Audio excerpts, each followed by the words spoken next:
다른 사람에게 좋은 사람으로 보이고 싶어서 친절하게 대해줘도 사람들은 나의 친절을 오히려 이용하고 호구 취급하는 경우가 많습니다.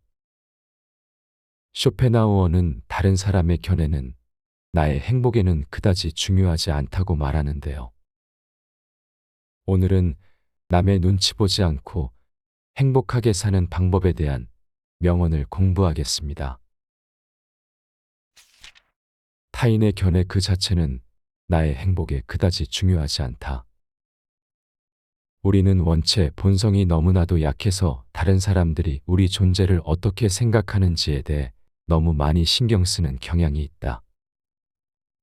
그런데도 아주 조금만 생각해보면 타인의 견해 그 자체가 우리의 행복에는 그다지 중요하지 않다는 사실을 알 수 있다.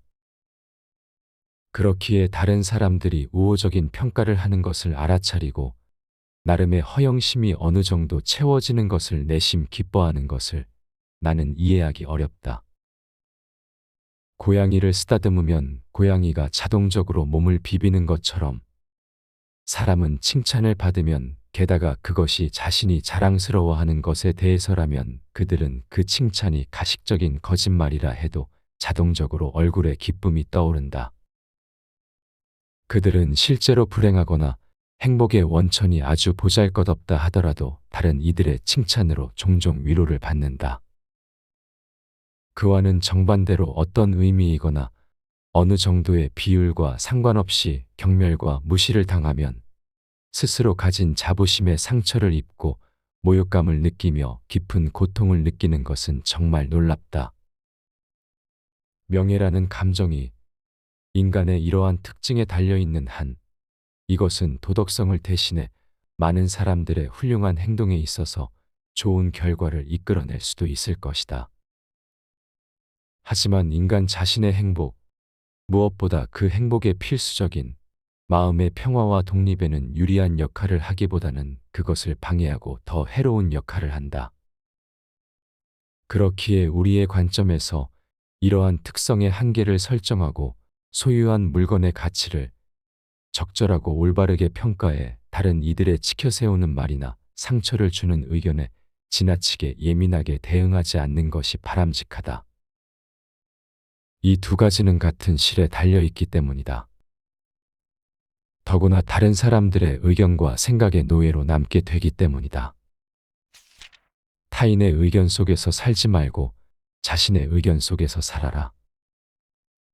우리의 행복을 위해서는 건강이 가장 중요하며 건강 다음으로는 우리를 유지해주는 수단, 즉 걱정 없이 살아가는 것이 중요하다.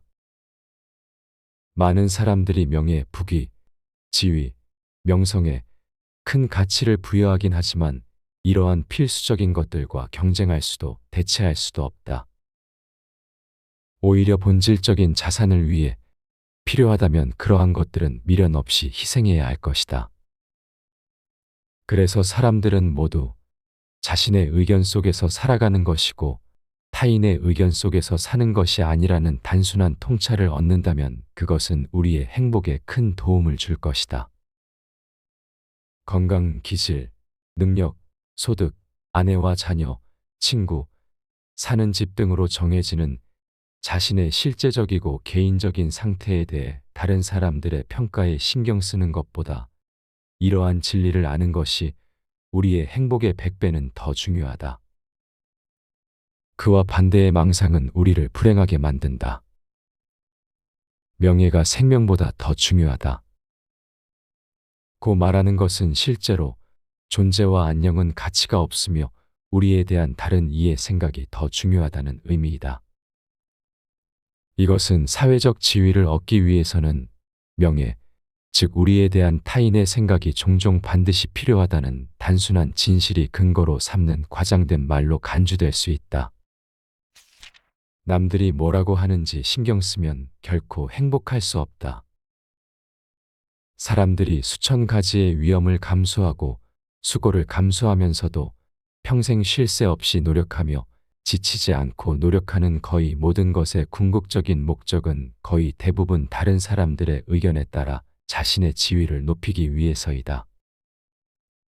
사회적 지위 관직분은 물론 심지어 학문과 예술까지도 타인에게서 더 큰 존경을 받는 것이 근본적이고 주요한 목적이자 최종 목표라는 점은 불행하게도 인간이 얼마나 어리석은지를 증명하는 것일 뿐이다. 다른 사람들의 의견에 너무 큰 가치를 두는 것은 일반적인 착각일 뿐이다.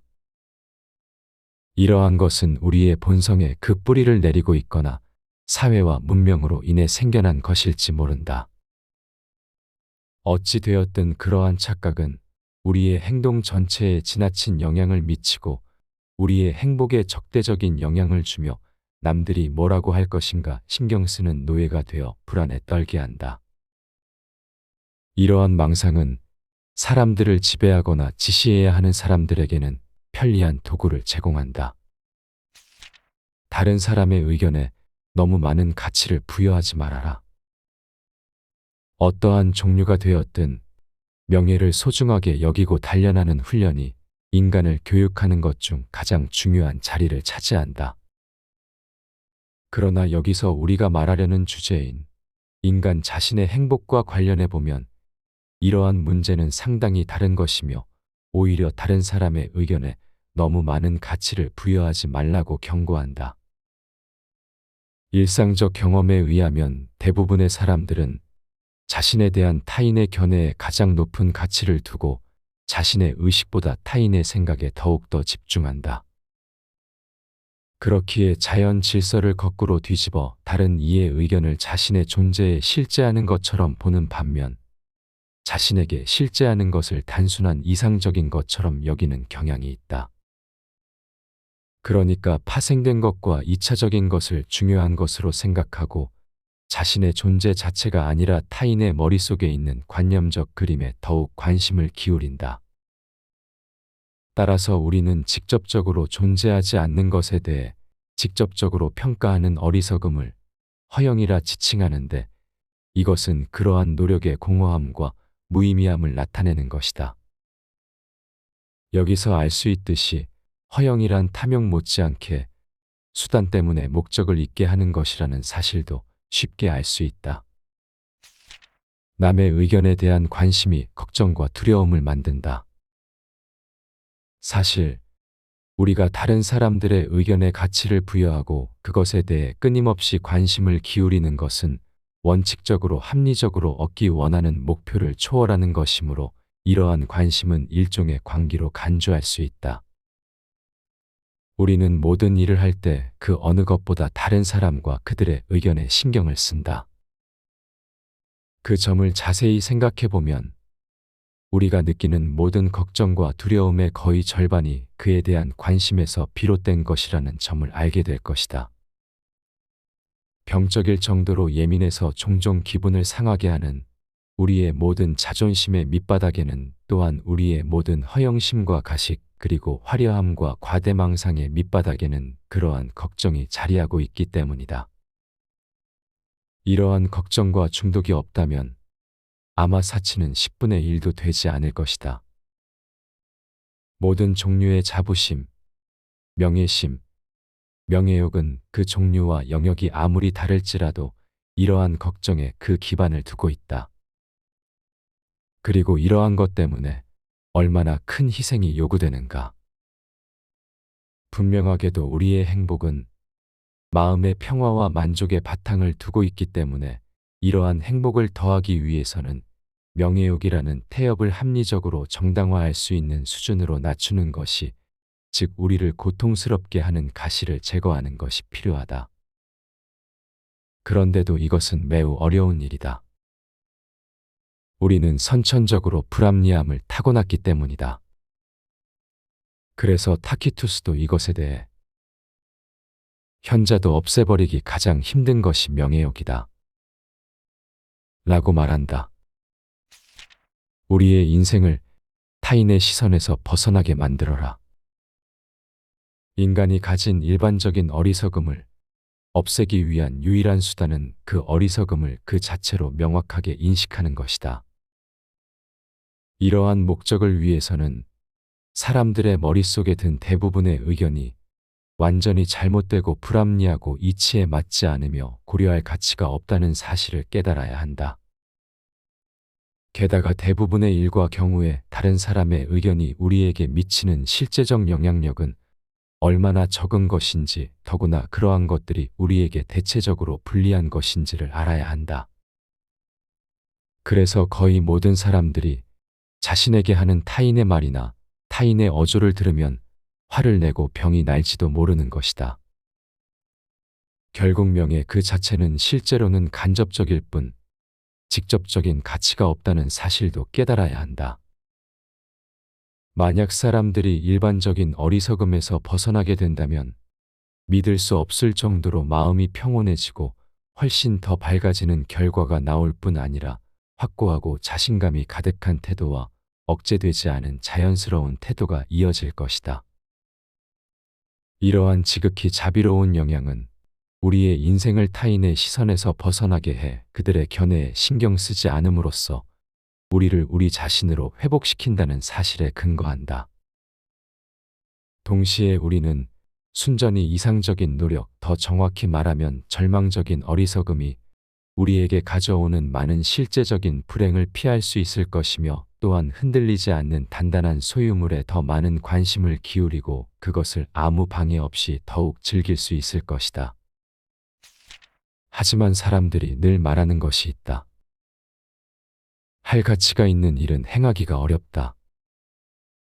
일시적인 명성, 거짓된 명성에 취하지 말아야 한다. 모든 훌륭한 것들이 천천히 성숙하듯이 일반적으로 명성도 늦게 나타나는 것이 더 오래 지속된다. 사후에 얻는 명성은 씨앗일 때 아주 천천히 자라는 참나무와도 같다. 반면에 일시적인 명성은 빨리 자라는 일년생 식물과도 같고, 거짓된 명성은 빠르게 자랐다가 금방 제거되는 잡초와도 같다.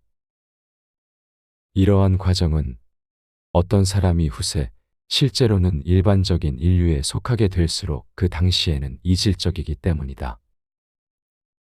그가 창작한 것은 오직 그 시대에만 특별하게 바쳐진 것이 아니라 그 시대가 아닌 인류의 일부이기 때문에 그 시대의 색으로 칠해져 있지 않다. 하지만 그렇기에 그를 이방인으로 여기고 그냥 지나쳐버리는 일이 쉽게 일어날 수 있다. 오히려 그 시대는 그 짧은 하루의 일이나 변덕의 봉사에 전적으로 그 시대에 속하고 함께 살고 그 시대와 함께 죽는 사람을 소중하게 여긴다. 따라서 예술과 문학의 역사에서는 일반적으로 인간 정신의 가장 높은 성과는 대체로 동시대 사람들에게 비우호적으로 받아들여졌고, 후대에 이르러 더 높은 수준의 영혼이 나타나 그들의 업적에 말을 걸고 공감의 명성을 얻게 할 때까지 오랜 시간 동안 그렇게 남아 있었다고 가르친다. 그들의 업적은 그렇게 얻은 권위를 통해 명성을 아주 오래 유지한다. 이 모든 것은 결국 모든 사람들이 자신과 동질적인 것만 이해하고 평가할 수 있다는 사실에 달려있는 것이다. 평범한 사람에게는 평범한 것이, 천박한 사람에게는 천박한 것이, 멍청한 이에게는 혼란스러운 것이, 무식한 이에게는 무식한 것이 동질적인 것이다.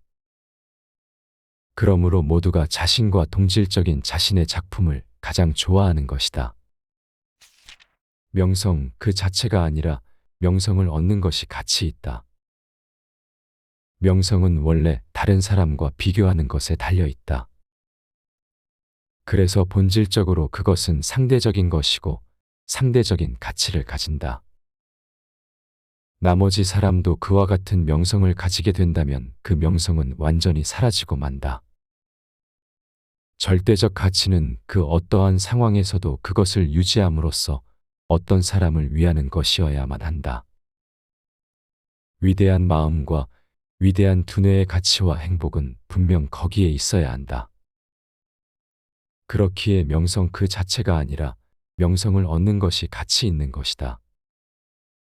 가치 있는 것은 사물의 실체이지만 명성은 사물의 우연한 성질에 불과한 것이기 때문이다.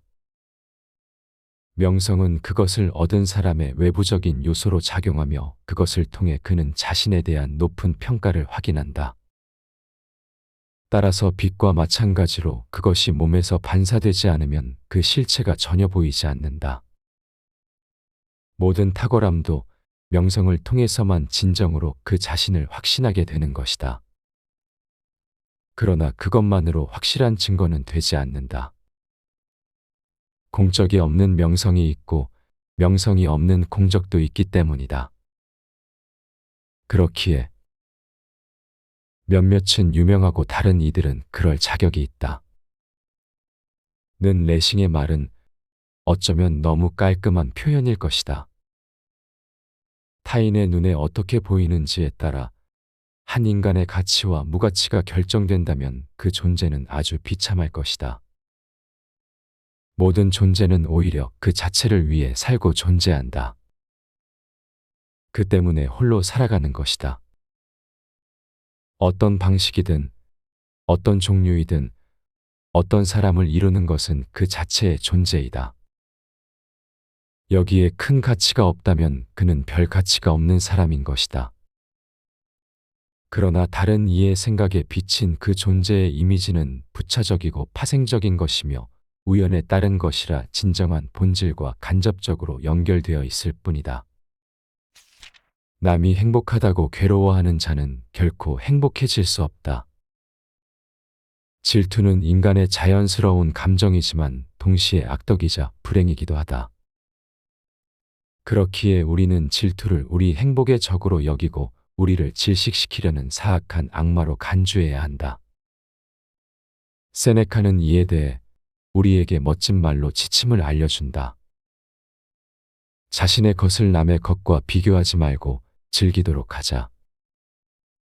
다른 사람이 행복하다고 괴로워하는 자는 결코 행복하지 못할 것이다. 많은 사람이 너보다 앞서 있다고 생각하지 말고 많은 사람이 너보다 뒤처져 있다고 생각하라. 때문에 우리는 우리보다 형편이 나아 보이는 사람보다는 우리보다 형편이 나쁜 사람을 더 자주 살펴보는 것이 좋다. 또한 실제로 불행이 닥쳤을 때 가장 효과적인 위로가 되는 것은 위로가 비록 질투와 같은 근원에서 비롯된 것이긴 하지만 우리의 고통보다 더 큰 고통을 바라보는 일이다. 그런 다음에는 우리와 같은 고통을 겪고 있는 이들, 즉 불행의 동료들과 함께하는 것이다. 외부의 자극으로만 공허를 이기려고 하면 반드시 불행해진다. 내적인 본질적 가치와 그 풍부함을 지닌 사람들은 만족감을 누리기 때문에 다른 사람들과 교제하기 위해 필요한 큰 희생을 치르지 않는다. 그런 이들은 하물며 자신을 부정하며 교제 관계를 맺을 일은 더더욱 없다. 이와는 반대로 평범한 사람들은 너무 사교적이고 수능적이어서 자기 자신보다 다른 사람을 더 쉽게 참게 된다. 말하자면 세상에서 가치 있는 것들은 중요하게 여겨지지 않는 것이고 사람들이 중요하다 여기는 것은 그다지 가치가 없다는 것이다. 가치 있고 뛰어난 이들이 모두 사람들과 교제하지 않는 것이 그러한 것을 입증하는 것이며 또 그렇기 때문에 뛰어난 것이기도 하다. 이 모든 것을 바탕으로 미루어 볼 때 자기 자신에 대한 권리를 지닌 사람이라면 필요한 경우 자신의 자유를 보존하거나 확대하기 위해 자신의 욕구를 제한하는 것이 그리고 세상 사람들과 어쩔 수 없이 교제를 해야 하므로 가능한 한 짧게 세상과 타협하는 것이 진정한 삶의 지혜가 되는 것이다. 반면 사람들을 사교적으로 만드는 것은 고독과 고독한 자신을 견딜 능력이 없기 때문이기도 하다. 다른 사람들과 어울리는 것뿐 아니라 낯선 곳으로 여행을 떠나게 하는 것도 내면의 공허와 무료함 때문이다. 그런 사람들의 정신에는 자신을 움직이게 하는 원천의 힘이 부족하기 때문에 술을 통해 그것을 높이려다 결국 취하게 되고 마는 것이다. 바로 이런 이유로 그들은 외부로부터의 끊임없는 자극이 필요하며 자신과 동질한 종류인 술에 의한 가장 강한 자극이 필요하다. 이러한 자극이 없으면 그들의 정신은 그 자체의 무게를 견디지 못하고 무너져 결국 억압적인 무기력에 빠지고 만다. 고독에는 단점이 있지만 아주 적은 부분이다. 호라티우스는 모든 면에서 행복한 것은 아무것도 없다. 라고 말했다. 인도 속담에는 줄기 없는 연꽃은 없다. 라는 말이 있다. 마찬가지로 고독에는 많은 장점 외에도 작은 단점과 어려움이 있지만 아주 적은 부분에 불과하다. 다른 사람들과 어울려 지내는 것과 비교해보면 그들 없이 지내는 편이 더 쉬운 일이라는 점을 알게 될 것이다. 덧붙이자면 그런 단점 중 하나는 다른 단점에 비해 쉽게 의식되지 않는다는 것이다. 즉, 집에 오래 머물러 있다 보면 우리 몸이 외부의 영향에 너무 민감해져서 조금만 차가운 바람을 맞아도 쉽게 병이 드는 것처럼 지속적인 은둔과 고독 때문에 우리의 마음도 예민해져 별것 아닌 사건이나 말, 심지어는 단순한 표정에도 불안하거나 불쾌감을 느끼거나 마음이 상하게 되는 것이다. 그러나 늘 북적이는 곳에 사는 사람은 그런 일에 전혀 관심을 두지 않는다. 온전한 고독 속에 있더라도 자기 생각에서 즐거움을 얻어라. 영적인 사람은 온전한 고독 속에 있더라도 자기 생각과 상상에서 즐거움을 얻을 수 있다. 하지만 아둔한 사람은 영원히 사교 모임, 연극, 나들이나 오락거리를 바꾸더라도 고통스러운 지루함을 피할 수 없다. 선하고 조화로우며 부드러운 성격은 어려운 상황에서도 만족할 수 있지만 탐욕스럽고 시기심이 강하고 이기적이고 사악한 사람은 아무리 부유하더라도 만족하지 못한다. 그렇기에 영적이고 정신적으로 훌륭한 인격을 가진 이들에게 보통의 사람들이 추구하는 오락거리 대부분은 불필요한 것이자 그저 성가시고 거추장스러운 것일 뿐이다. 따라서 호라티우스는 스스로에 대해 이렇게 말한다. 상하와 대리석, 장신구와 티레니아의 조각상, 그림, 작품 같은 것을 가지고 싶어하는 이도 많지만 때로는 원하지 않는 사람도 있다. 그리고 소크라테스는 팔기 위해 전시해 놓은 사치품들을 보며 내게 필요 없는 것이 대체 얼마나 많은 것인가 하고 말했다. 다른 이들의 사랑을 받을 것인지 존경을 받을 것인지 선택하라. 라 로슈푸코는 존경하는 동시에 몹시 사랑하는 것은 어렵다. 라는 말을 남겼다. 그의 말은 아주 타당하다. 따라서 우리는 다른 이들의 사랑을 받을 것인지 아니면 존경을 받을 것인지 둘 중 하나를 선택해야만 한다. 인간의 존경은 사랑과는 반대의 것이다. 존경은 사람의 의지에 반해 강요되는 것에 불과하고 그런 이유로 대부분 은폐된다.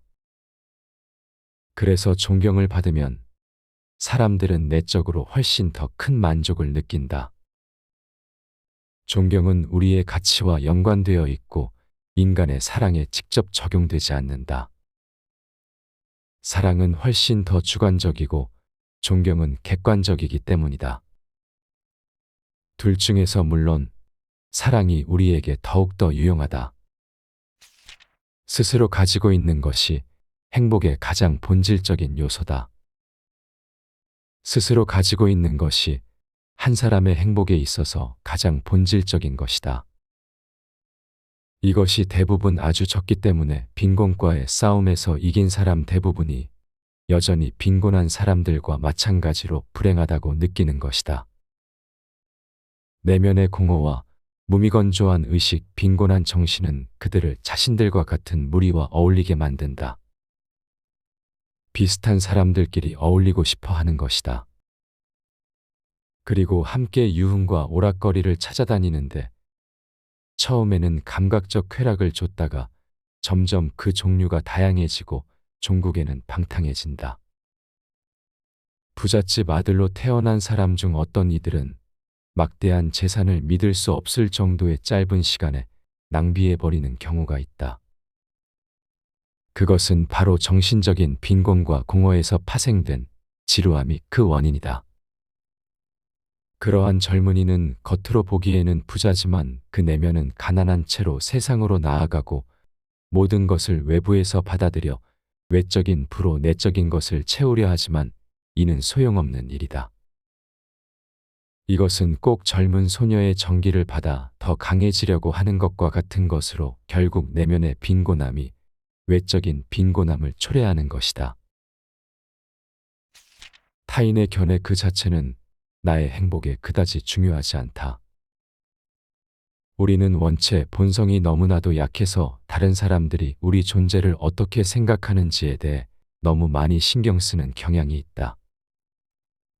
그런데도 아주 조금만 생각해 보면 타인의 견해 그 자체가 우리의 행복에는 그다지 중요하지 않다는 사실을 알 수 있다. 그렇기에 다른 사람들이 우호적인 평가를 하는 것을 알아차리고 나름의 허영심이 어느 정도 채워지는 것을 내심 기뻐하는 것을 나는 이해하기 어렵다.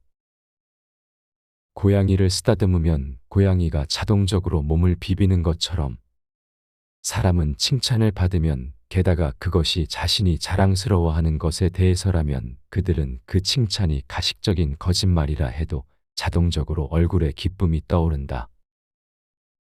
그들은 실제로 불행하거나 행복의 원천이 아주 보잘것없다 하더라도 다른 이들의 칭찬으로 종종 위로를 받는다. 그와는 정반대로 어떤 의미이거나 어느 정도의 비율과 상관없이 경멸과 무시를 당하면 스스로 가진 자부심의 상처를 입고 모욕감을 느끼며 깊은 고통을 느끼는 것은 정말 놀랍다. 명예라는 감정이 인간의 이러한 특징에 달려있는 한 이것은 도덕성을 대신해 많은 사람들의 훌륭한 행동에 있어서 좋은 결과를 이끌어낼 수도 있을 것이다. 하지만 인간 자신의 행복, 무엇보다 그 행복의 필수적인 마음의 평화와 독립에는 유리한 역할을 하기보다는 그것을 방해하고 더 해로운 역할을 한다. 그렇기에 우리의 관점에서 이러한 특성의 한계를 설정하고 소유한 물건의 가치를 적절하고 올바르게 평가해 다른 이들의 치켜세우는 말이나 상처를 주는 의견에 지나치게 예민하게 대응하지 않는 것이 바람직하다. 이 두 가지는 같은 실에 달려있기 때문이다. 더구나 다른 사람들의 의견과 생각의 노예로 남게 되기 때문이다. 타인의 의견 속에서 살지 말고 자신의 의견 속에서 살아라. 우리의 행복을 위해서는 건강이 가장 중요하며 건강 다음으로는 우리를 유지해주는 수단, 즉 걱정 없이 살아가는 것이 중요하다. 많은 사람들이 명예, 부귀, 지위, 명성에 큰 가치를 부여하긴 하지만 이러한 필수적인 것들과 경쟁할 수도 대체할 수도 없다. 오히려 본질적인 자산을 위해 필요하다면 그러한 것들은 미련 없이 희생해야 할 것이다. 그래서 사람들은 모두 자신의 의견 속에서 살아가는 것이고 타인의 의견 속에서 사는 것이 아니라는 단순한 통찰을 얻는다면 그것은 우리의 행복에 큰 도움을 줄 것이다. 건강, 기질, 능력, 소득, 아내와 자녀, 친구, 사는 집 등으로 정해지는 자신의 실제적이고 개인적인 상태에 대해 다른 사람들의 평가에 신경 쓰는 것보다 이러한 진리를 아는 것이 우리의 행복의 100배는 더 중요하다. 그와 반대의 망상은 우리를 불행하게 만든다. 명예가 생명보다 더 중요하다. 고 말하는 것은 실제로 존재와 안녕은 가치가 없으며 우리에 대한 다른 이의 생각이 더 중요하다는 의미이다. 이것은 사회적 지위를 얻기 위해서는 명예, 즉 우리에 대한 타인의 생각이 종종 반드시 필요하다는 단순한 진실이 근거로 삼는 과장된 말로 간주될 수 있다. 남들이 뭐라고 하는지 신경 쓰면 결코 행복할 수 없다.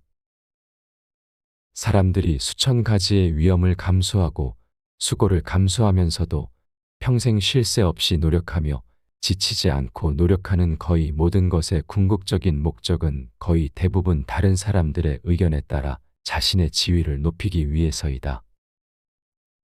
사회적 지위, 관직, 부는 물론 심지어 학문과 예술까지도 타인에게서 더 큰 존경을 받는 것이 근본적이고 주요한 목적이자 최종 목표라는 점은 불행하게도 인간이 얼마나 어리석은지를 증명하는 것일 뿐이다. 다른 사람들의 의견에 너무 큰 가치를 두는 것은 일반적인 착각일 뿐이다.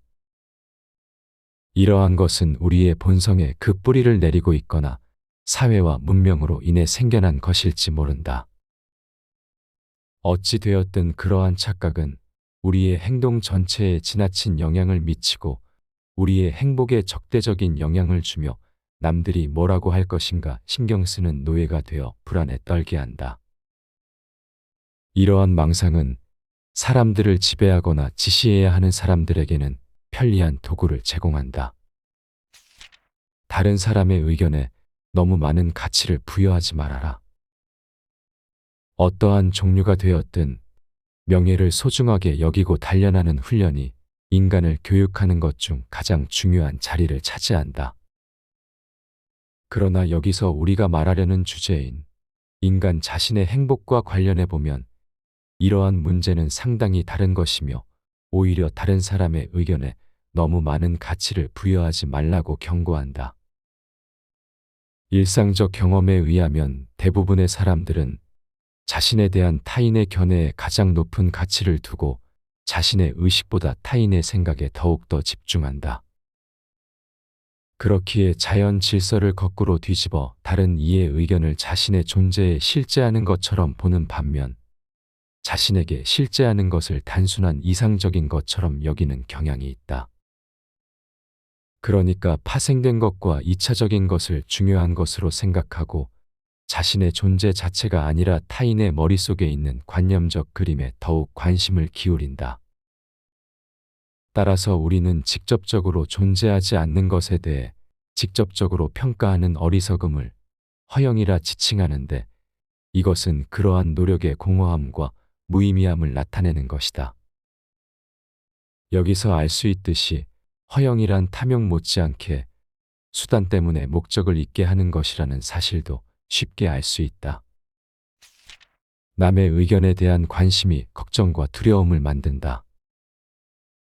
사실 우리가 다른 사람들의 의견에 가치를 부여하고 그것에 대해 끊임없이 관심을 기울이는 것은 원칙적으로 합리적으로 얻기 원하는 목표를 초월하는 것이므로 이러한 관심은 일종의 광기로 간주할 수 있다. 우리는 모든 일을 할 때 그 어느 것보다 다른 사람과 그들의 의견에 신경을 쓴다.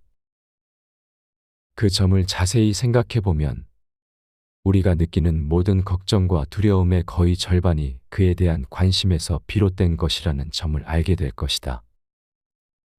병적일 정도로 예민해서 종종 기분을 상하게 하는 우리의 모든 자존심의 밑바닥에는 또한 우리의 모든 허영심과 가식 그리고 화려함과 과대망상의 밑바닥에는 그러한 걱정이 자리하고 있기 때문이다. 이러한 걱정과 중독이 없다면 아마 사치는 10분의 1도 되지 않을 것이다.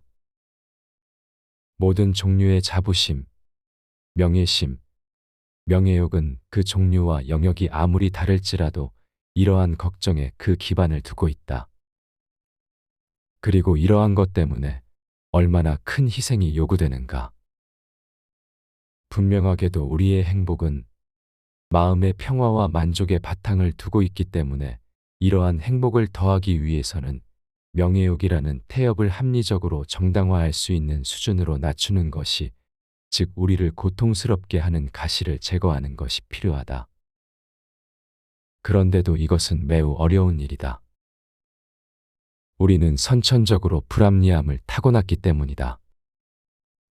그래서 타키투스도 이것에 대해 현자도 없애버리기 가장 힘든 것이 명예욕이다 라고 말한다. 우리의 인생을 타인의 시선에서 벗어나게 만들어라. 인간이 가진 일반적인 어리석음을 없애기 위한 유일한 수단은 그 어리석음을 그 자체로 명확하게 인식하는 것이다. 이러한 목적을 위해서는 사람들의 머릿속에 든 대부분의 의견이 완전히 잘못되고 불합리하고 이치에 맞지 않으며 고려할 가치가 없다는 사실을 깨달아야 한다. 게다가 대부분의 일과 경우에 다른 사람의 의견이 우리에게 미치는 실제적 영향력은 얼마나 적은 것인지, 더구나 그러한 것들이 우리에게 대체적으로 불리한 것인지를 알아야 한다. 그래서 거의 모든 사람들이 자신에게 하는 타인의 말이나 타인의 어조를 들으면 화를 내고 병이 날지도 모르는 것이다. 결국 명예 그 자체는 실제로는 간접적일 뿐 직접적인 가치가 없다는 사실도 깨달아야 한다. 만약 사람들이 일반적인 어리석음에서 벗어나게 된다면 믿을 수 없을 정도로 마음이 평온해지고 훨씬 더 밝아지는 결과가 나올 뿐 아니라 확고하고 자신감이 가득한 태도와 억제되지 않은 자연스러운 태도가 이어질 것이다. 이러한 지극히 자비로운 영향은 우리의 인생을 타인의 시선에서 벗어나게 해 그들의 견해에 신경 쓰지 않음으로써 우리를 우리 자신으로 회복시킨다는 사실에 근거한다. 동시에 우리는 순전히 이상적인 노력, 더 정확히 말하면 절망적인 어리석음이 우리에게 가져오는 많은 실제적인 불행을 피할 수 있을 것이며, 또한 흔들리지 않는 단단한 소유물에 더 많은 관심을 기울이고 그것을 아무 방해 없이 더욱 즐길 수 있을 것이다. 하지만 사람들이 늘 말하는 것이 있다. 할 가치가 있는 일은 행하기가 어렵다. 일시적인 명성, 거짓된 명성에 취하지 말아야 한다. 모든 훌륭한 것들이 천천히 성숙하듯이 일반적으로 명성도 늦게 나타나는 것이 더 오래 지속된다. 사후에 얻는 명성은 씨앗일 때 아주 천천히 자라는 참나무와도 같다. 반면에 일시적인 명성은 빨리 자라는 일년생 식물과도 같고, 거짓된 명성은 빠르게 자랐다가 금방 제거되는 잡초와도 같다. 이러한 과정은 어떤 사람이 후세 실제로는 일반적인 인류에 속하게 될수록 그 당시에는 이질적이기 때문이다. 그가 창작한 것은 오직 그 시대에만 특별하게 바쳐진 것이 아니라 그 시대가 아닌 인류의 일부이기 때문에 그 시대의 색으로 칠해져 있지 않다. 하지만 그렇기에 그를 이방인으로 여기고 그냥 지나쳐버리는 일이 쉽게 일어날 수 있다. 오히려 그 시대는 그 짧은 하루의 일이나 변덕의 봉사에 전적으로 그 시대에 속하고 함께 살고 그 시대와 함께 죽는 사람을 소중하게 여긴다. 따라서 예술과 문학의 역사에서는 일반적으로 인간 정신의 가장 높은 성과는 대체로 동시대 사람들에게 비우호적으로 받아들여졌고, 후대에 이르러 더 높은 수준의 영혼이 나타나 그들의 업적에 말을 걸고 공감의 명성을 얻게 할 때까지 오랜 시간 동안 그렇게 남아 있었다고 가르친다. 그들의 업적은 그렇게 얻은 권위를 통해 명성을 아주 오래 유지한다. 이 모든 것은 결국 모든 사람들이 자신과 동질적인 것만 이해하고 평가할 수 있다는 사실에 달려 있는 것이다. 평범한 사람에게는 평범한 것이, 천박한 사람에게는 천박한 것이, 멍청한 이에게는 혼란스러운 것이, 무식한 이에게는 무식한 것이 동질적인 것이다.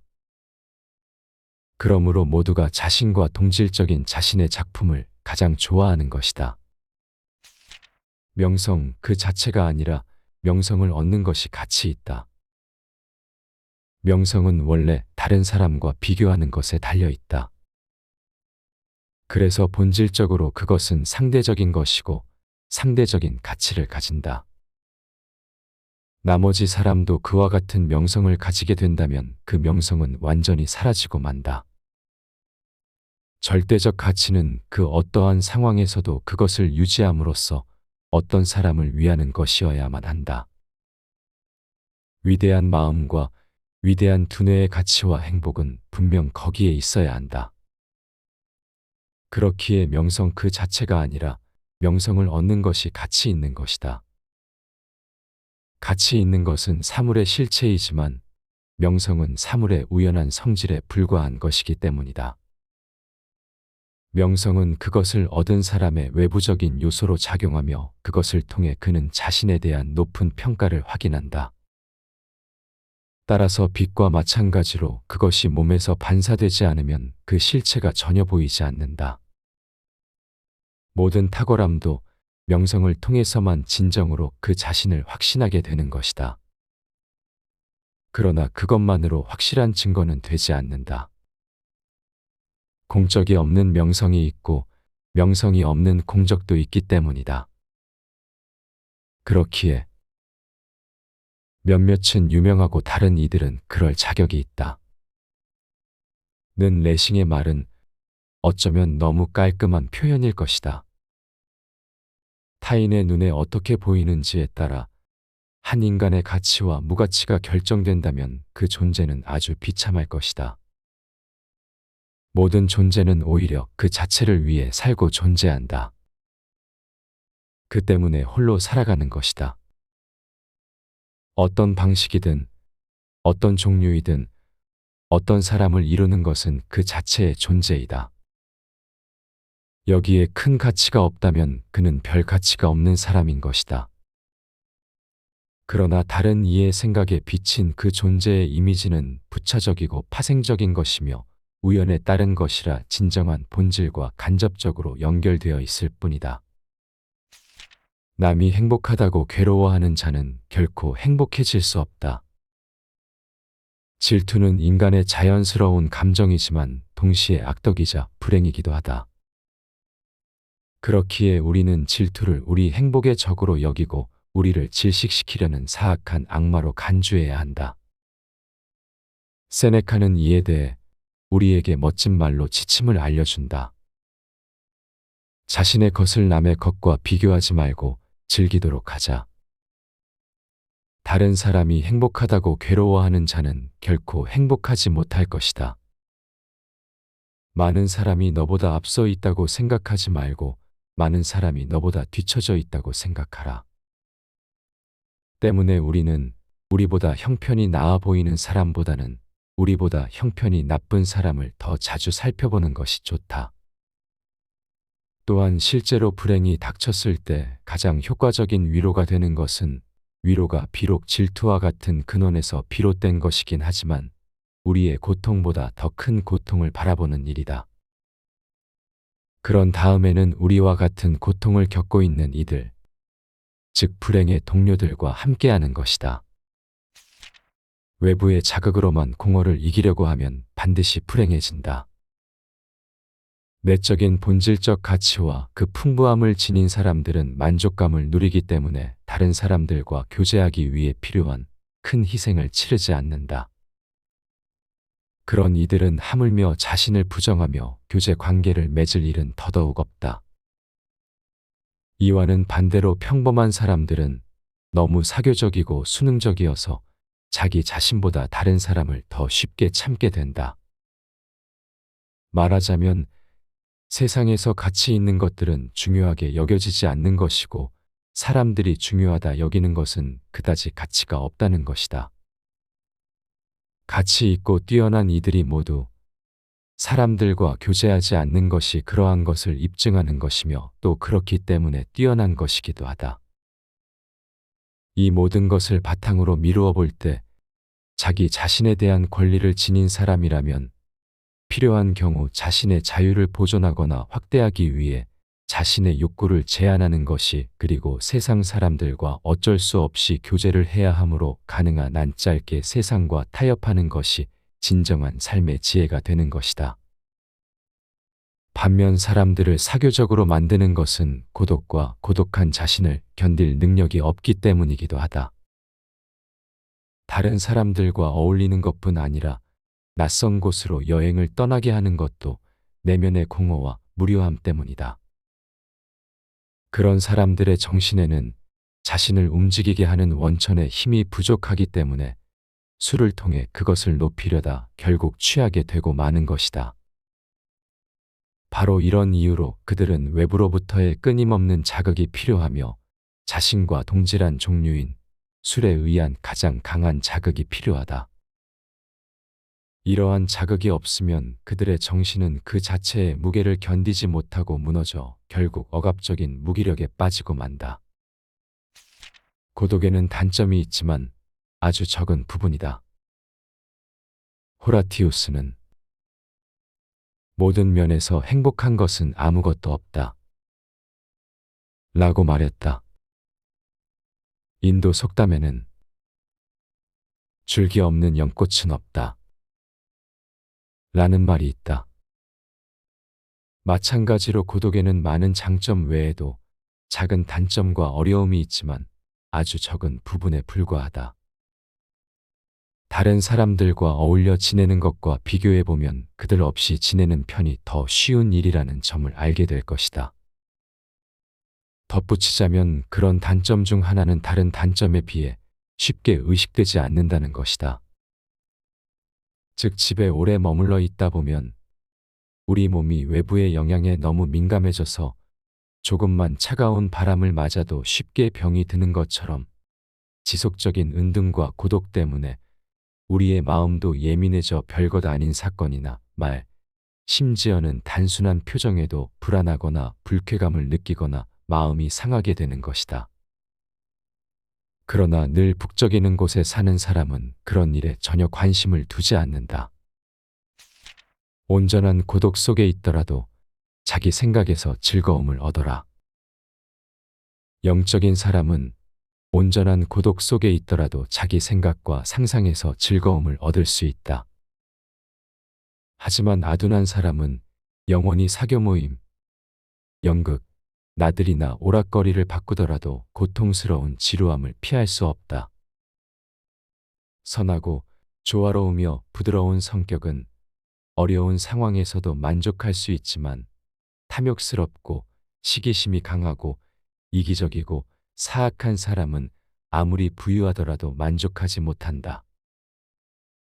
그렇기에 영적이고 정신적으로 훌륭한 인격을 가진 이들에게 보통의 사람들이 추구하는 오락거리 대부분은 불필요한 것이자 그저 성가시고 거추장스러운 것일 뿐이다.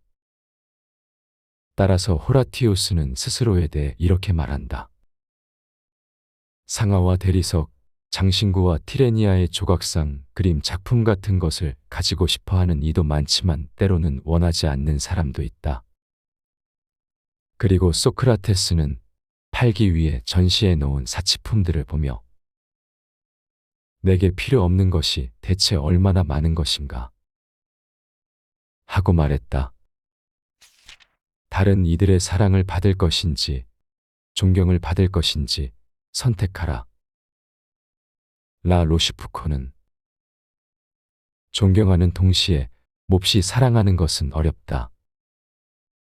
라는 말을 남겼다. 그의 말은 아주 타당하다. 따라서 우리는 다른 이들의 사랑을 받을 것인지 아니면 존경을 받을 것인지 둘 중 하나를 선택해야만 한다. 인간의 존경은 사랑과는 반대의 것이다. 존경은 사람의 의지에 반해 강요되는 것에 불과하고 그런 이유로 대부분 은폐된다. 그래서 존경을 받으면 사람들은 내적으로 훨씬 더 큰 만족을 느낀다. 존경은 우리의 가치와 연관되어 있고 인간의 사랑에 직접 적용되지 않는다. 사랑은 훨씬 더 주관적이고 존경은 객관적이기 때문이다. 둘 중에서 물론 사랑이 우리에게 더욱더 유용하다. 스스로 가지고 있는 것이 행복의 가장 본질적인 요소다. 스스로 가지고 있는 것이 한 사람의 행복에 있어서 가장 본질적인 것이다.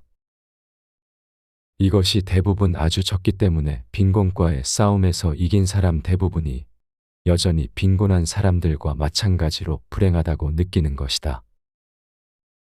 내면의 공허와 무미건조한 의식, 빈곤한 정신은 그들을 자신들과 같은 무리와 어울리게 만든다. 비슷한 사람들끼리 어울리고 싶어 하는 것이다. 그리고 함께 유흥과 오락거리를 찾아다니는데 처음에는 감각적 쾌락을 줬다가 점점 그 종류가 다양해지고 종국에는 방탕해진다. 부잣집 아들로 태어난 사람 중 어떤 이들은 막대한 재산을 믿을 수 없을 정도의 짧은 시간에 낭비해버리는 경우가 있다. 그것은 바로 정신적인 빈곤과 공허에서 파생된 지루함이 그 원인이다. 그러한 젊은이는 겉으로 보기에는 부자지만 그 내면은 가난한 채로 세상으로 나아가고 모든 것을 외부에서 받아들여 외적인 부로 내적인 것을 채우려 하지만 이는 소용없는 일이다. 이것은 꼭 젊은 소녀의 정기를 받아 더 강해지려고 하는 것과 같은 것으로 결국 내면의 빈곤함이 외적인 빈곤함을 초래하는 것이다. 타인의 견해 그 자체는 나의 행복에 그다지 중요하지 않다. 우리는 원체 본성이 너무나도 약해서 다른 사람들이 우리 존재를 어떻게 생각하는지에 대해 너무 많이 신경 쓰는 경향이 있다. 그런데도 아주 조금만 생각해 보면 타인의 견해 그 자체가 우리의 행복에는 그다지 중요하지 않다는 사실을 알 수 있다. 그렇기에 다른 사람들이 우호적인 평가를 하는 것을 알아차리고 나름의 허영심이 어느 정도 채워지는 것을 내심 기뻐하는 것을 나는 이해하기 어렵다. 고양이를 쓰다듬으면 고양이가 자동적으로 몸을 비비는 것처럼 사람은 칭찬을 받으면 게다가 그것이 자신이 자랑스러워하는 것에 대해서라면 그들은 그 칭찬이 가식적인 거짓말이라 해도 자동적으로 얼굴에 기쁨이 떠오른다. 그들은 실제로 불행하거나 행복의 원천이 아주 보잘것없다 하더라도 다른 이들의 칭찬으로 종종 위로를 받는다. 그와는 정반대로 어떤 의미이거나 어느 정도의 비율과 상관없이 경멸과 무시를 당하면 스스로 가진 자부심에 상처를 입고 모욕감을 느끼며 깊은 고통을 느끼는 것은 정말 놀랍다. 명예라는 감정이 인간의 이러한 특징에 달려있는 한 이것은 도덕성을 대신해 많은 사람들의 훌륭한 행동에 있어서 좋은 결과를 이끌어낼 수도 있을 것이다. 하지만 인간 자신의 행복, 무엇보다 그 행복의 필수적인 마음의 평화와 독립에는 유리한 역할을 하기보다는 그것을 방해하고 더 해로운 역할을 한다. 그렇기에 우리의 관점에서 이러한 특성의 한계를 설정하고 소유한 물건의 가치를 적절하고 올바르게 평가해 다른 이들의 치켜세우는 말이나 상처를 주는 의견에 지나치게 예민하게 대응하지 않는 것이 바람직하다. 이 두 가지는 같은 실에 달려있기 때문이다. 더구나 다른 사람들의 의견과 생각의 노예로 남게 되기 때문이다. 타인의 의견 속에서 살지 말고 자신의 의견 속에서 살아라. 우리의 행복을 위해서는 건강이 가장 중요하며 건강 다음으로는 우리를 유지해주는 수단, 즉 걱정 없이 살아가는 것이 중요하다. 많은 사람들이 명예, 부귀, 지위, 명성에 큰 가치를 부여하긴 하지만 이러한 필수적인 것들과 경쟁할 수도 대체할 수도 없다. 오히려 본질적인 자산을 위해 필요하다면 그러한 것들은 미련 없이 희생해야 할 것이다. 그래서 사람들은 모두 자신의 의견 속에서 살아가는 것이고 타인의 의견 속에서 사는 것이 아니라는 단순한 통찰을 얻는다면 그것은 우리의 행복에 큰 도움을 줄 것이다.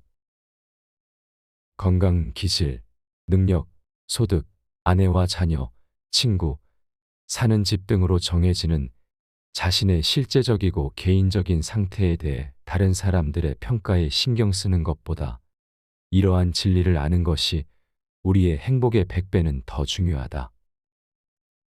그와 반대의 망상은 우리를 불행하게 만든다. 명예가 생명보다 더 중요하다. 고 말하는 것은 실제로 존재와 안녕은 가치가 없으며 우리에 대한 다른 이의 생각이 더 중요하다는 의미이다. 이것은 사회적 지위를 얻기 위해서는 명예, 즉 우리에 대한 타인의 생각이 종종 반드시 필요하다는 단순한 진실이 근거로 삼는 과장된 말로 간주될 수 있다. 남들이 뭐라고 하는지 신경 쓰면 결코 행복할 수 없다. 사람들이 수천 가지의 위험을 감수하고 수고를 감수하면서도 평생 쉴 새 없이 노력하며 지치지 않고 노력하는 거의 모든 것의 궁극적인 목적은 거의 대부분 다른 사람들의 의견에 따라 자신의 지위를 높이기 위해서이다. 사회적 지위 관직 부는 물론 심지어 학문과 예술까지도 타인에게서 더 큰 존경을 받는 것이 근본적이고 주요한 목적이자 최종 목표라는 점은 불행하게도 인간이 얼마나 어리석은지를 증명하는 것일 뿐이다. 다른 사람들의 의견에 너무 큰 가치를 두는 것은 일반적인 착각일 뿐이다.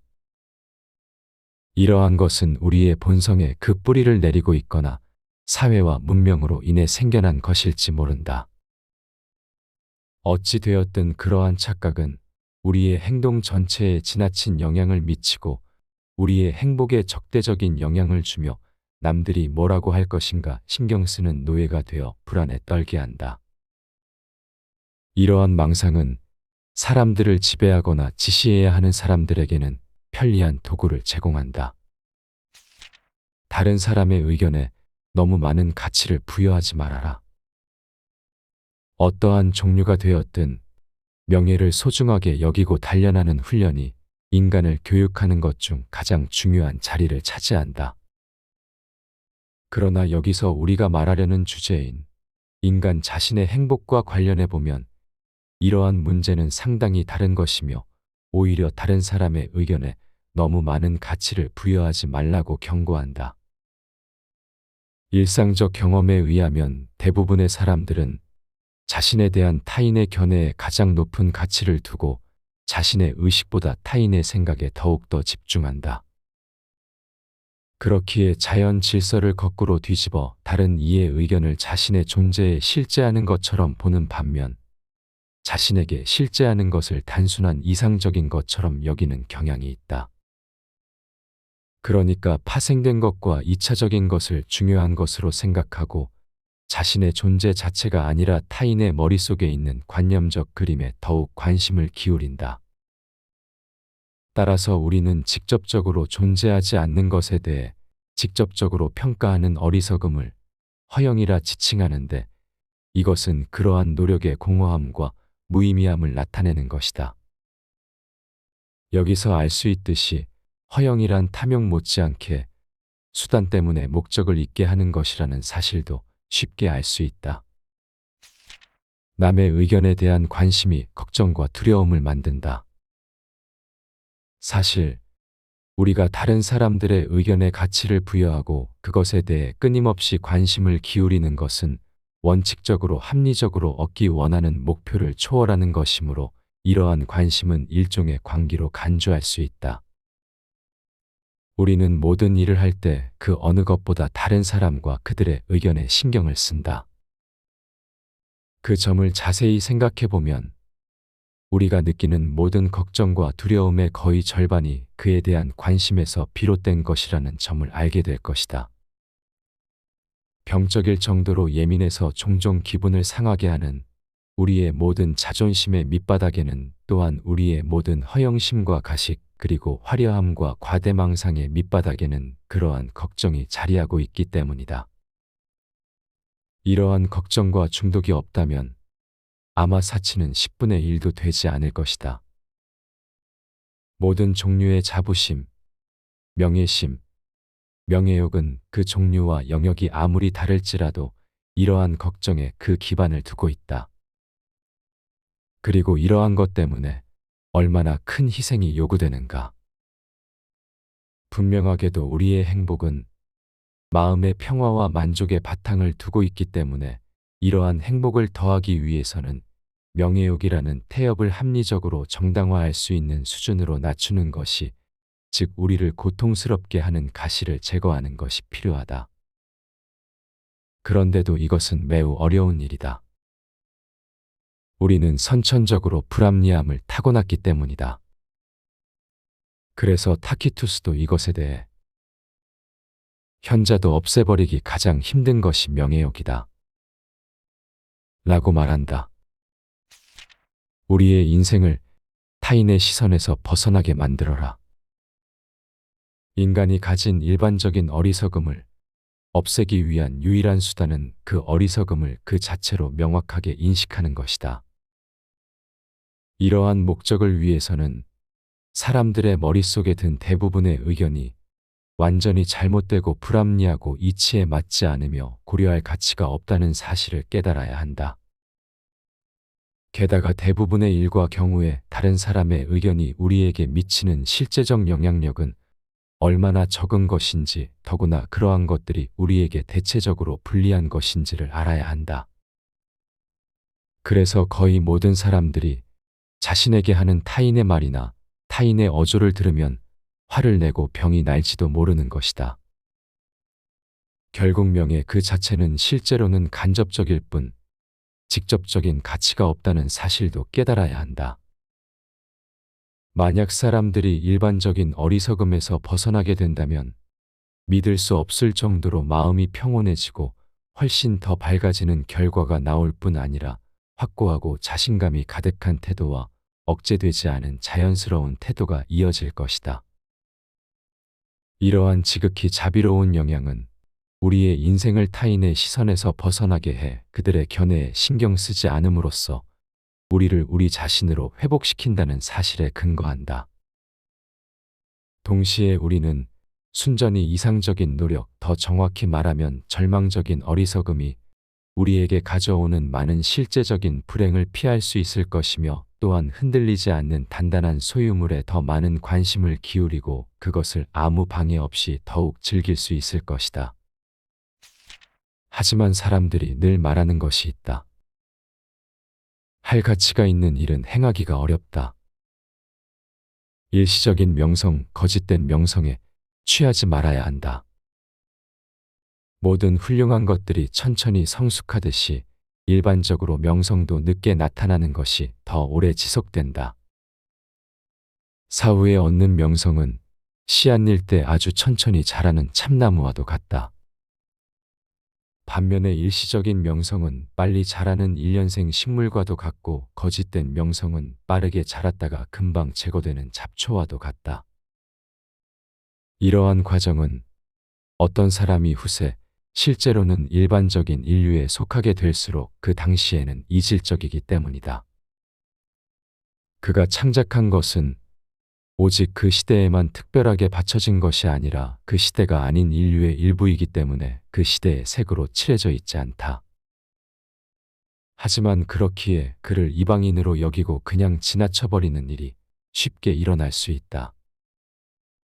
오히려 그 시대는 그 짧은 하루의 일이나 변덕의 봉사에 전적으로 그 시대에 속하고 함께 살고 그 시대와 함께 죽는 사람을 소중하게 여긴다.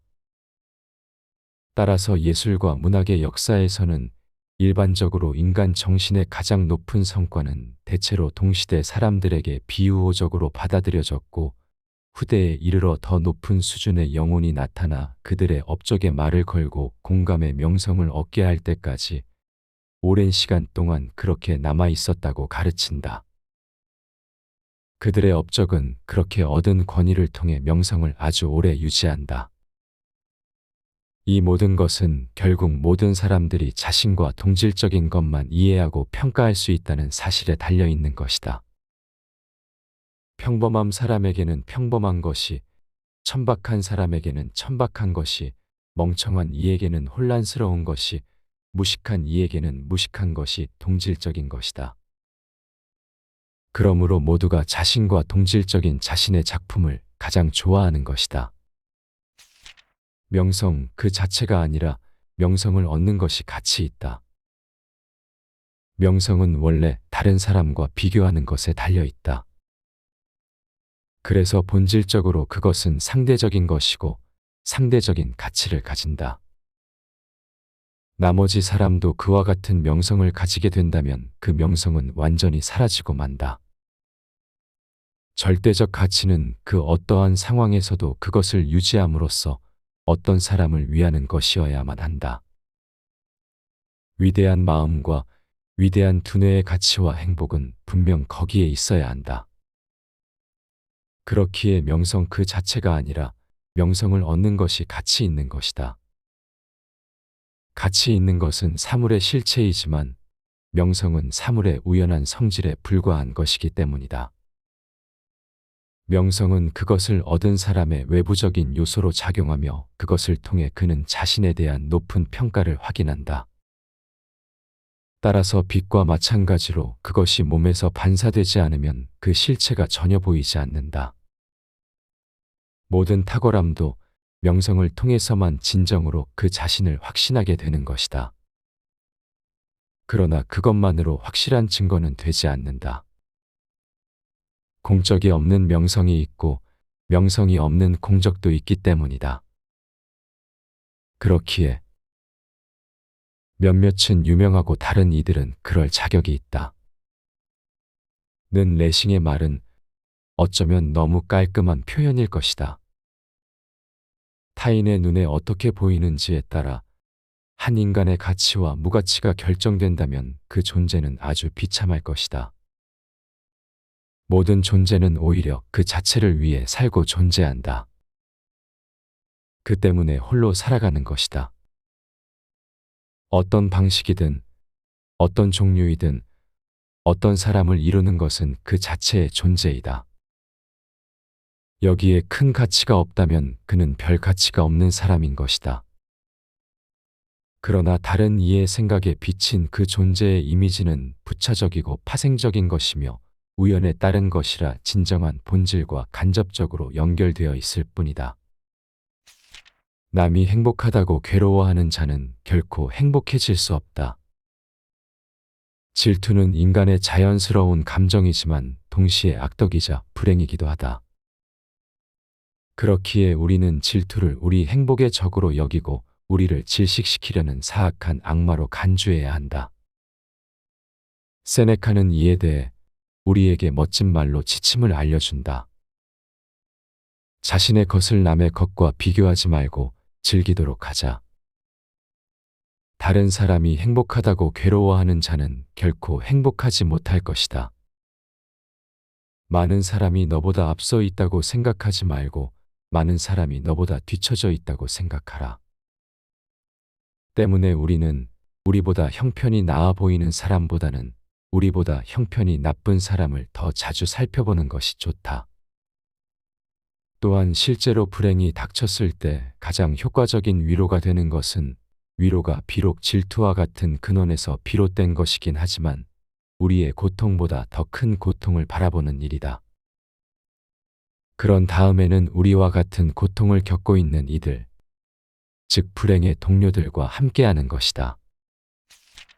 외부의 자극으로만 공허를 이기려고 하면 반드시 불행해진다. 내적인 본질적 가치와 그 풍부함을 지닌 사람들은 만족감을 누리기 때문에 다른 사람들과 교제하기 위해 필요한 큰 희생을 치르지 않는다.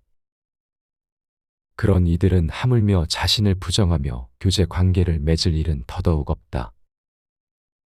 이와는 반대로 평범한 사람들은 너무 사교적이고 수능적이어서 자기 자신보다 다른 사람을 더 쉽게 참게 된다.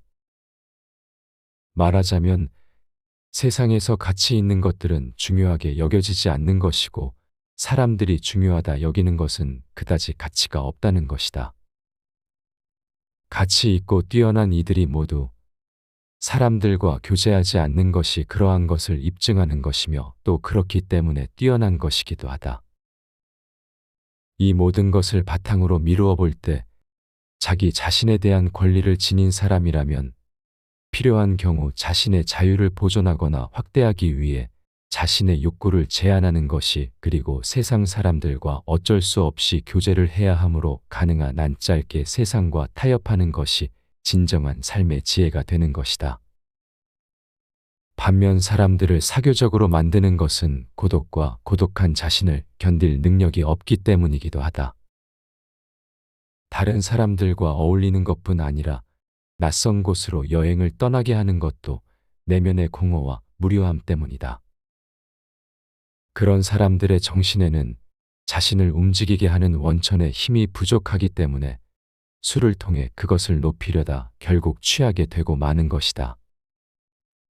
바로 이런 이유로 그들은 외부로부터의 끊임없는 자극이 필요하며 자신과 동질한 종류인 술에 의한 가장 강한 자극이 필요하다. 이러한 자극이 없으면 그들의 정신은 그 자체의 무게를 견디지 못하고 무너져 결국 억압적인 무기력에 빠지고 만다. 고독에는 단점이 있지만 아주 적은 부분이다. 호라티우스는 모든 면에서 행복한 것은 아무것도 없다. 라고 말했다. 인도 속담에는 줄기 없는 연꽃은 없다. 라는 말이 있다. 마찬가지로 고독에는 많은 장점 외에도 작은 단점과 어려움이 있지만 아주 적은 부분에 불과하다. 다른 사람들과 어울려 지내는 것과 비교해보면 그들 없이 지내는 편이 더 쉬운 일이라는 점을 알게 될 것이다. 덧붙이자면 그런 단점 중 하나는 다른 단점에 비해 쉽게 의식되지 않는다는 것이다.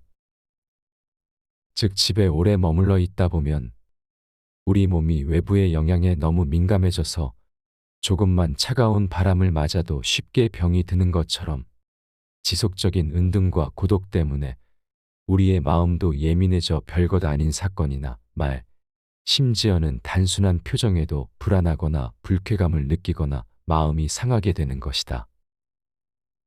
그러나 늘 북적이는 곳에 사는 사람은 그런 일에 전혀 관심을 두지 않는다. 온전한 고독 속에 있더라도 자기 생각에서 즐거움을 얻어라.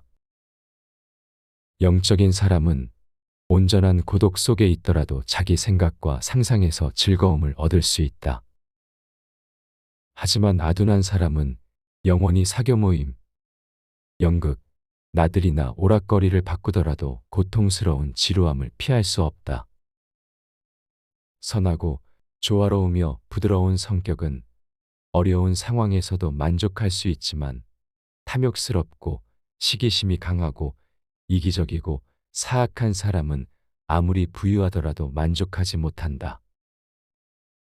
그렇기에 영적이고 정신적으로 훌륭한 인격을 가진 이들에게 보통의 사람들이 추구하는 오락거리 대부분은 불필요한 것이자 그저 성가시고 거추장스러운 것일 뿐이다. 따라서 호라티우스는 스스로에 대해 이렇게 말한다. 상하와 대리석, 장신구와 티레니아의 조각상, 그림, 작품 같은 것을 가지고 싶어하는 이도 많지만 때로는 원하지 않는 사람도 있다. 그리고 소크라테스는 팔기 위해 전시해 놓은 사치품들을 보며 내게 필요 없는 것이 대체 얼마나 많은 것인가 하고 말했다. 다른 이들의 사랑을 받을 것인지 존경을 받을 것인지 선택하라. 라 로슈푸코는 존경하는 동시에 몹시 사랑하는 것은 어렵다. 라는 말을 남겼다. 그의 말은 아주 타당하다. 따라서 우리는 다른 이들의 사랑을 받을 것인지 아니면 존경을 받을 것인지 둘 중 하나를 선택해야만 한다. 인간의 존경은 사랑과는 반대의 것이다. 존경은 사람의 의지에 반해 강요되는 것에 불과하고 그런 이유로 대부분 은폐된다. 그래서 존경을 받으면 사람들은 내적으로 훨씬 더 큰 만족을 느낀다. 존경은 우리의 가치와 연관되어 있고 인간의 사랑에 직접 적용되지 않는다. 사랑은 훨씬 더 주관적이고 존경은 객관적이기 때문이다. 둘 중에서 물론 사랑이 우리에게 더욱더 유용하다. 스스로 가지고 있는 것이 행복의 가장 본질적인 요소다. 스스로 가지고 있는 것이 한 사람의 행복에 있어서 가장 본질적인 것이다. 이것이 대부분 아주 적기 때문에 빈곤과의 싸움에서 이긴 사람 대부분이 여전히 빈곤한 사람들과 마찬가지로 불행하다고 느끼는 것이다. 내면의 공허와 무미건조한 의식, 빈곤한 정신은 그들을 자신들과 같은 무리와 어울리게 만든다. 비슷한 사람들끼리 어울리고 싶어 하는 것이다. 그리고 함께 유흥과 오락거리를 찾아다니는데 처음에는 감각적 쾌락을 줬다가 점점 그 종류가 다양해지고 종국에는 방탕해진다. 부잣집 아들로 태어난 사람 중 어떤 이들은 막대한 재산을 믿을 수 없을 정도의 짧은 시간에 낭비해버리는 경우가 있다. 그것은 바로 정신적인 빈곤과 공허에서 파생된 지루함이 그 원인이다. 그러한 젊은이는 겉으로 보기에는 부자지만 그 내면은 가난한 채로 세상으로 나아가고 모든 것을 외부에서 받아들여 외적인 부로 내적인 것을 채우려 하지만 이는 소용없는 일이다. 이것은 꼭 젊은 소녀의 정기를 받아 더 강해지려고 하는 것과 같은 것으로 결국 내면의 빈곤함이 외적인 빈곤함을 초래하는 것이다.